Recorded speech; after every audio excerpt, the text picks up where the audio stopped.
USA is planning to renegotiate nuclear deal with Iran. So do you see any specific causes why it is doing so?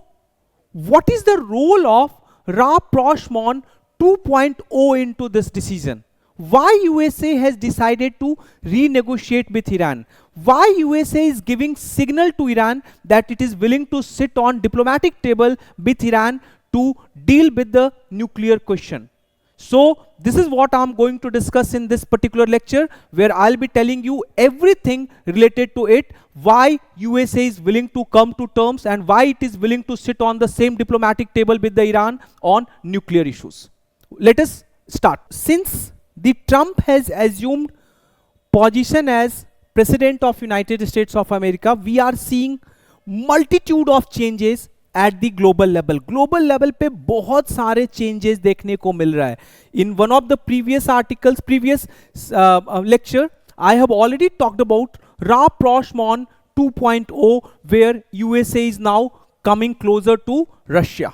Okay, USA has changed its own worldview.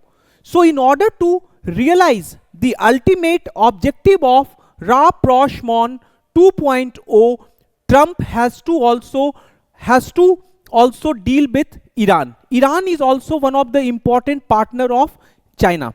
So it is important कि Iran को भी ये जो important alliance that is growing between Iran and China, that also needs to be curbed. So this is what I'm going to discuss in this particular lecture. So here we'll be seeing what exactly Trump 2.0 mean for nuclear tensions. Okay, so अभी आप हमेशा से Oppenheimer के बारे में सुने होंगे. So he is called as the father of atomic bomb, and actually after this atomic bomb जब मैनहट्टन प्रोजेक्ट जो है सक्सेसफुल हो गया, ये मूवी अगर टाइम मिले please do watch it.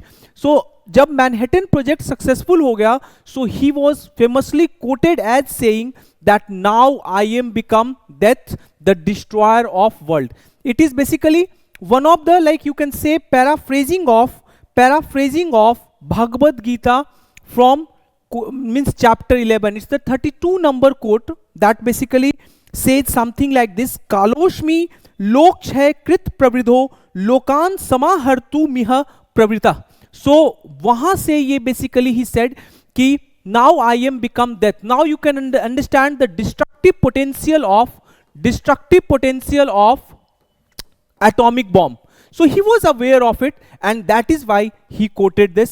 So you can understand, if USA and Iran come on the renegotiation table, so that would be a victory for the world. That would be good for world peace. So let us understand what is the context. Recently US president उन्होंने खुद ही बोला कि he has sent a letter to Iran supreme leader Ali Khamenei about renegotiating a nuclear deal, and this has even more important in the light of US overture towards Russia, that is Rapprochement 2.0.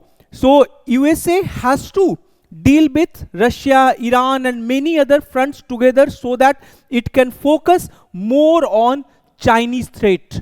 So I'll explain that. Okay, so in इस पूरे article में, इस पूरे lecture में I'll be explaining 4 important thing. What was 𝐃𝐨𝐧'𝐭? 𝐃𝐨𝐽 क्या था? Second, why did Trump withdraw from the 𝐃𝐨𝐽 agreement? It was Trump who has been credited for killing the 𝐃𝐨𝐽 agreement. Third is, why does Trump want to renegotiate? Trump renegotiate क्यों करना चाहता है? And what is the role of Rapprochement 2.0 in this turn around? Rapprochement का उसमें role क्या है? So let us first understand about 𝐃𝐨𝐽. This is also important for your prelims के लिए भी important है. So it is also known by the name Iran nuclear deal. So basically it was signed in 2015. 2015 में sign किया गया था when Barack Obama was the president of United States of America, and it was having 2 sunset clauses. 2 sunset clause था. पहला ये था कि after 10 years centrifuge restrictions to be removed. जो भी restrictions थे when it comes to acquisition of centrifuges, तो वो restrictions to be removed after 10 years, मतलब 2015 से ये start होने वाला था. So by 2025, and जो after 15 years limits on low enriched uranium to be removed, अभी under JCPOA 3.67% was allowed, Iran को अलाउ किया गया था कि maximum they can enrich their uranium up till 3.67% required for production of nuclear energy. Okay, इस deal में JCPOA में basically there were 8 parties in total, all P5 countries of UNSC, Germany, European Union और खुद Iran. So total 8 parties इस deal में थे। Okay, so important terms पहले देख लो। पहला इंपॉर्टेंट टर्म्स ये था कि Iran would be given sanction relief provided Iran इंटर्स into this deal. अगर ईरान साइन कर देता है तो ईरान को सैंक्शंस रिलीफ मिलेगा। सो some of the restrictions under JCPOA that was imposed on Iran were, first, they were not supposed to enrich the uranium beyond 3.67%. 3.67% से ज़्यादा उनको uranium enrichment was not allowed. This is the level that is considered as suitable for peaceful nuclear power application.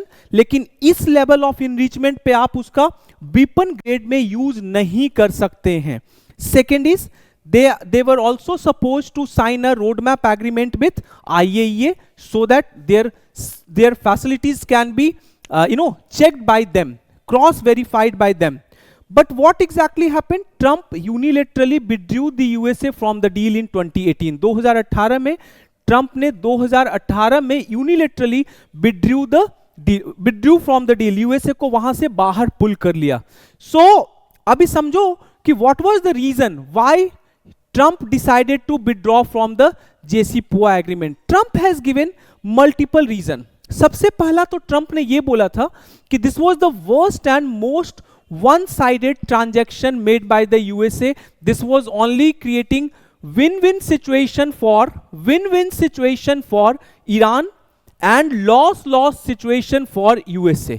Loss-loss situation for USA. उसने दो चीजों को highlight किया था. First कि जो JCPOA डील है that is unable to curb Iran's ballistic missile program. That's the one point. Second point, he said कि there is also lack of checks on Iran's regional proxies like Hezbollah.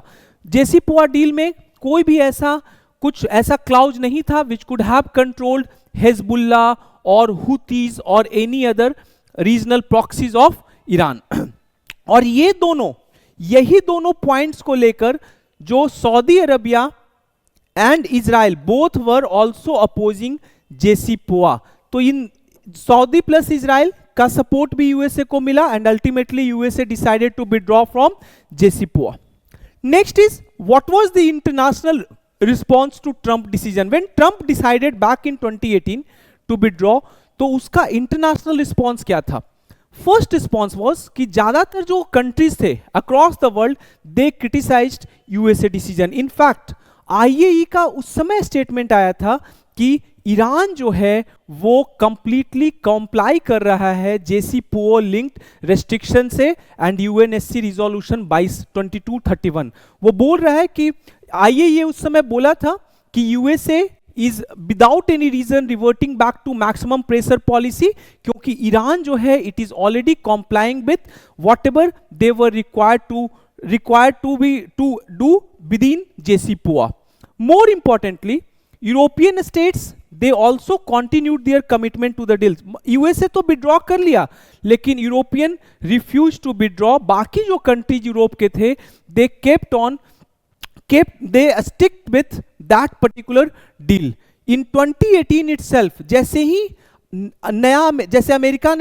American decided to withdraw from JCPOA, so America also imposed various sanctions. So sanctions से बचाने के लिए European Union at that time brought blocking a statute that was called, basically aim इसका ये था कि जो European companies who are doing legitimate business in Iran, they should remain protected from sanction effect of USA. कोई भी sanctions जो USA का होगा वो उस पे अप्लाई नहीं होगा. So why does Trump want to renegotiate? Trump renegotiate क्यों करना चाहते हैं? तो सबसे पहले समझेंगे कि देखो अभी you means due to too much maximum pressure policy as well as too much sanction, Iran's economic situation was very bad. Economically, Iran is right now in a very dire state, but then also Iran's ability to wield influence through its proxy has remained significant. अपने proxies के through Iran's अभी भी they are making a considerable influence in Middle East. अब जैसे खुद तुम लोग देखते होगे Houthis के ऊपर इतना US as well as many Gulf countries they have tried, but still they have shown remarkable agility and resilience in choking global trade. Suez canal वाला जो रूट है उसको जब चाहते हैं तब ब्लॉक कर देते हैं through drone attack. They are also attacking Arab energy infrastructure at their will. Arab energy infrastructure को भी वो अटैक करके they are bringing more volatility in energy prices. Volatility in energy prices. So consequently what is happening, these Gulf nations are entering into new diplomatic arrangement with Iran. ये जो अभी कुछ दिन पहले back in November October there was a very important news in Dawn paper as well as the Washington Post regarding Saudi and Iran rapprochement. So basically that was related to this only. They were coming closer. They were making some diplomatic arrangements in order to address these issues. Another important reason why this rapprochement is increasing between Saudi Iran and other countries, because of increasing unpopularity of Israel in the Arab world. पूरा Arab world is becoming united because of the way Israel has invaded Gaza and continuously pounded bombs over them. Understood? So that is also causing them or bringing them together. ठीक है? Another important reason, अब Trump इसलिए भी renegotiate करना चाहते हैं because Trump is currently facing a completely different Middle East than he faced during his first term. पहले term में Saudi and Iran were complete. Saudi and Iran, they were completely hostile. But what is happening now? They are rapprochement is happening between Saudi and Iran. Second, another important thing is कि it would also create some strategic space for USA. Trump को ऐसा लगता है कि अगर ये renegotiation वाली बात को पे ईरान रिस्पॉन्ड करता है, so it would also question any new American concessions to Israel. USA would not need to give even more concessions to Israel. Third fourth important thing is, खुद सोचो कि अगर ईरान का न्यूक्लियर रिस्क को mitigate USA कर दे, so that would be a significant policy achievement for Trump. वो भी अपने वो दिखाएगा कि मींस उनका डिप्लोमैटिक विक्ट्री हुआ है. It's means as a leader he has achieved some of the very important concrete thing, and more importantly he is also concerned about the continuation of conflict in the Middle East. उसको लगता है कि अगर जितना दिन ये लंबा conflict चलेगा, सो दैट वुड फर्दर जो उसके अंदर when Trump was trying to bring Arab Israel, I2U2 का नाम आपने सुना ही होगा, और भी बहुत सारे डिफरेंट अब्राहमिक अकॉर्ड का नाम आपने सुना होगा. सो ये जो rapprochement हो रहा था between Arab states and Israel, that would unravel, that would undo. और ट्रंप के लिए ट्रंप को ये लगता है कि it was his one of his finest diplomatic achievements during Trump 1.0. तो उसको भी उनको रोकना है by renegotiating nuclear deal with Iran. Next is what is the role of rapprochement 2.0. मैंने ऑलरेडी आप लोग को बताया था कि USA has changed it's world view. Actually what happened, even after the end of cold war, USA was seeing USSR and now Russia as the most important threat for USA as well as European countries. Now USA does not see Russia as a threat anymore. अब USA Russia को threat के रूप में नहीं देख रहा है. So अभी currently as a realist, for USA, China is the systemic threat to the USA primacy. अभी यूएसए का फोकस कहां जाना चाहिए? चाइना पे, ना कि रशिया पे. उसको लगता है कि now Russia is not the perennial threat, but rather China is a systemic threat, and a Sino-Russian alliance could make that threat perilous. वो बोलते हैं कि रसिया और China, if they would come together, that would be more dangerous for USA, and hence it is important for USA to enter into an agreement with Russia. Consequently, this rapprochement 2.0 is happening. Now, अब खुद देखो, एक तरफ USA is reorienting its American policies towards Russia. So another important thing, on another front in Middle East, China and Iran is coming together. अभी पता होगा 25 साल का इन लोग का डील हुआ है. So China and Iran is coming together. So now USA is seeing the Iran with the same lens. उसको लगता है ट्रंप को कि if USA succeed in its effort, USA can reorient its focus towards China, and it could also break the bromance that is developing between China and Iran. China और Iran के बीच जो bromance बढ़ रहा है, जो alliance बढ़ रहा है चाइना और ईरान के बीच में, वो भी टूट जाएगा, वो भी break होगा. Understood? So this is what they argue. So what are the issues? So चलो, ये तो USA renegotiation कर रहा है because these are the different reason why USA is renegotiating, but at the same time there are certain issues which USA may face. First is the strong trust deficit. USA और Iran के बीच currently trust deficit जो है that is at the very means highest level. So that is one important point. Second is, अभी मैंने बताया था कि 2015 deal में there were some sunset clauses. ठीक है, सो अभी बताया था ना सेंट्रीफ्यूजेस के बारे में and low means enriched uranium के बारे में, एक पे 15 साल, एक में 10 साल, सेंट्रीफ्यूजेस पे 10 साल का रिस्ट्रिक्शंस था. So it was not meant to prevent Iran from acquiring nuclear weapons indefinitely. So second important issues that would arise, whether Trump is willing to offer this or not. Offer this or not on the diplomatic table. That's another important concern. अगर कोई भी American offer, if they remove these provisions or imposes even harsher terms, in that case it would not be healthy for the Iran to go ahead and sign that agreement. Are you getting? So these are the major obstacle which USA and Iran may face while renegotiating. Way forward क्या है?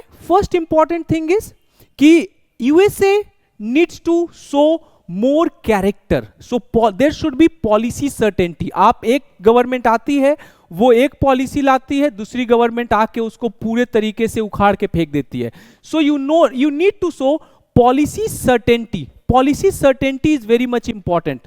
So that is what Iran would be looking for. Next is as a goodwill measure. अभी USA क्या कर सकता है? They can remove various sanctions and leave its maximum pressure policy. अभी sanctions कुछ हटा सकता है ईरान के ऊपर से, so that Iran can get a message कि in case if they would come on diplomatic table, there would be more benefit for them. Okay. And Iran must bring its nuclear facilities within the IAEA watch. At the same time, Iran also need to walk the talk. They have to bring nuclear facilities within the IAEA watch. So these are the way forward. I hope you enjoyed it. The PDF of this lecture would be available on my Telegram channel, UPSC with Deepak Prakash. Okay. And yes, thank you. Take care. Happy Holi.